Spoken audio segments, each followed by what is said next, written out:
जय जय श्री हरिवंश। आप सबको सावधानी के लिए निवेदन करते हैं कि जब जब कहीं भी भक्ति का रंग छाता है तो माया उस रंग में विक्षेप करने की चेष्टा करती। विक्षेप तो नहीं कर सकती, व्यवधान तो नहीं कर सकती, इतनी सामर्थ्य नहीं, पर भावुक जनों के मार्ग में विक्षेप डालने का प्रयास करती है।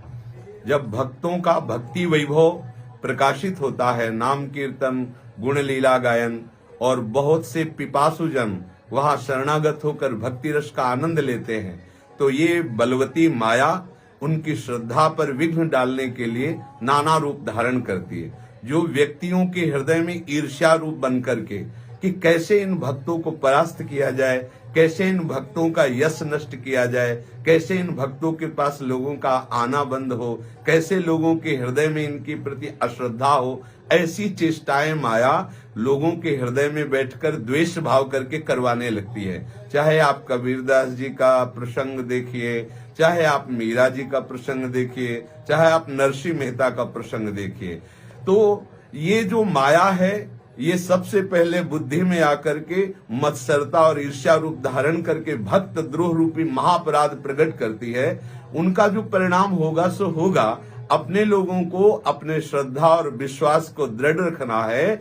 ऐसे लोगों के द्वारा किए हुए प्रचार प्रसार या गंदी भावनाएं या ऐसे लोगों के द्वारा जो दोष दृष्टि करके वर्णन की गई बातें हैं उन पर ध्यान नहीं देना है, क्योंकि उनका ध्यान हमें अपने भक्ति में आकर्षित करना है, ना कि उनके द्वारा दिए गए मायाकृत दोषों को अपने ध्यान में रखकर भक्ति का मार्ग बाधित करना है। ये कलिकाल है, ये ऐसा रचना रचेगा, ये ऐसा प्रचार प्रसार करवाएगा कि भक्ति का ह्रास हो, भक्ति रहित हृदय हो और व्यभिचार, पाखंड, नाटक इसकी बढ़ोतरी हो। इसलिए सबसे प्रार्थना है कि ऐसे लोगों की भावनाओं का किंचन मात्र ना श्रवण करें, ना मन में विचार करें, ना आदर करें, क्योंकि ऐसी भावनाओं से सतमार्ग नष्ट होता है। स्वयं तो सतमार्ग में चल नहीं सकते, पर सतमार्ग में चलने वालों के प्रति ये नाना प्रकार की कटु व्यवहार, प्रतिकूलता का व्यवहार, दोष दृष्टि का व्यवहार करते हैं और ऐसी बातें और ऐसी रचना करते हैं